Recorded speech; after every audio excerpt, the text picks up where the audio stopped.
Paşinyan düğməyə bastı. Rusiyanın Ermənistandakı adamları üçün qiyamət başlayır.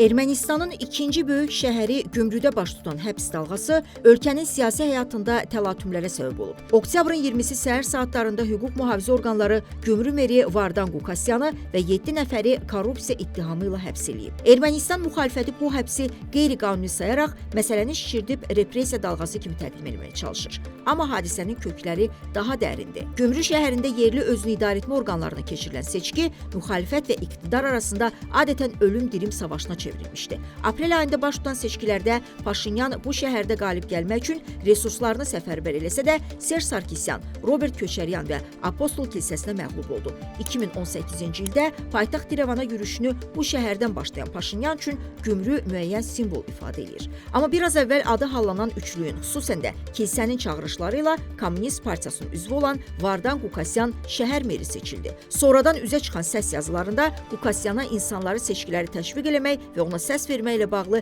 əmrlərin verildiyi üzə çıxıb. Eyni zamanda Vardan seçiciləri pulla almaqda da şübhəli bilinir və Nikol Paşinyan bu yaxınlarda çıxışlarının birində bu fakta da toxunub. Qukasyan ictimaiyyətdə Rusiyapərəst mövqeyi ilə tanınır və bunu heç bir halda gizlətmir. Eyni zamanda Gümrü şəhəri bu seçkilərdən sonra Rusiyapərəstlərin və revanşistlərin qalası hesab edilirdi. Məhz bu səbəbdən Gümrüdə bu qüvvələri zəiflətmək 2026-cı il 7 iyun tarixinə təyin edilmiş parlament seçkiləri üçün vacib sayılırdı. Hüquq mühafizə orqanlarının apardığı araşdırmalar nəticəsini verdi. Vardan Qukasyan 7 nəfərlə birlikdə Gümrüdə əməlli başlı korrupsiya sxemi qurub. Üzə çıxan faktlardan da məlum olur ki, bələdiyyə sədri və şəhərin baş arxitektoru sökülməli olan və sahəsi təxminən 1500 kvadrat metr olan qanunsuz tikilmiş binanın leqallaşdırılmasına görə 4 milyon dram, yəni 10 min dollar rüşvət tələb ediblər və alıblar. İşdə həmçinin şəhər ağsaqqallar şurasının arzu olunmaz üzvlərini şantaj eləmək, eləcə də bələdiyyə sədrinin yaxın qohumuna məxsus torpaq sahələrini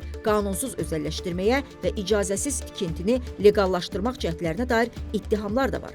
Maraqlıdır ki, həbs edildikdən sonra Vardan Qukasyan ona qarşı irəli sürülmüş ittihamları nə qəbul edib, nə də rədd edib.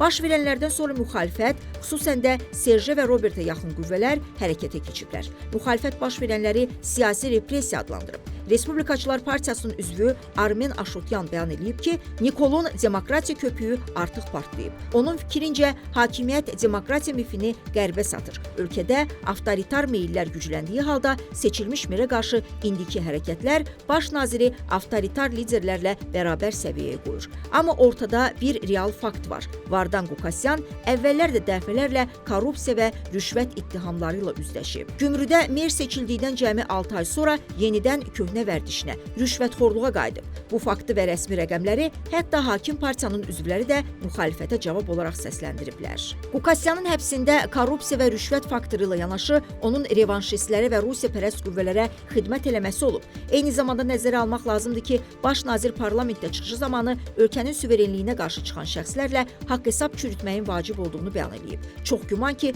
bu çıxış zamanı konkret olaraq Vardan Qukasyan nəzərdə tutulurdu. Çünki həbsdə olan Gümrü meri bu yaxınlarda Rusiya və Belarusla Gömrük İttifaqının qurulmasını təklif eləmişdi.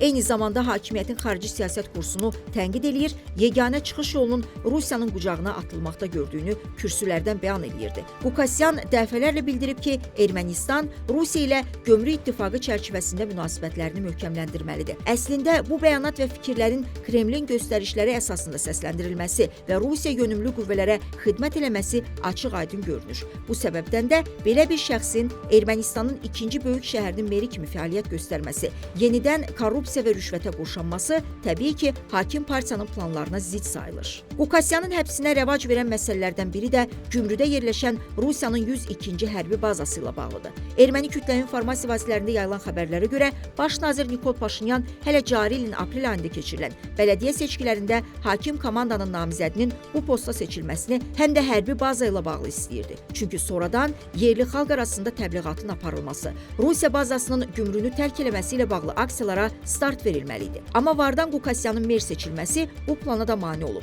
İşin maraqlı tərəfi odur ki, Respublika naminə partiyası və onun tərəfdarları 2025-ci ilin avqust ayında Gümrü şəhərində 102-ci hərbi bazanın tamamilə çıxarılması tələbi ilə etiraz aksiyası keçirib. Paralel olaraqsa Vardan Qukasyan tərəfindən bu aksiyanın əleyhinə etiraz nümayişi təşkil edilir və əraziyə üzərində Rusiyanı dəstəkləyən şüarlar yazılan plakatlarla yürüyüş təşkil edən bir qrup şəxs gətirilir. Bu isə təbii ki, hakim partiyanın narazılığına və qəzəbinə səbəb olub. Ona görə də Gümrü merinin həbsinin bir sıra səbəbləri olduğunu açıq-aşkar söyləmək olar. Ehtimal eləmək olar ki, Qukasyanın həbsi ilə baş nazirin Vatikana səfərinin eyni vaxtda düşməsi təsadüfi deyil. Görünür, Qərbin bir sıra dairələrindən daxildəki Rusiyapərəst qüvvələrə qarşı əməliyyat keçirilməsi barədə tapşırıq verilib. Qukasyana qarşı açılan cinayət işi onun birbaşa siyasi karyerasına zərbədir. Eyni zamanda Gümrüdəki yerli hakimiyyətlə mərkəzi hakimiyyət arasında gərginliyin artması anlamına da gələ bilər. Müxalifət, xüsusən də revanşistlər bundan istifadə edərək yerli xalqla hüquq mühafizə orqanları arasında ciddi toqquşmaları da təhrik edə bilərlər.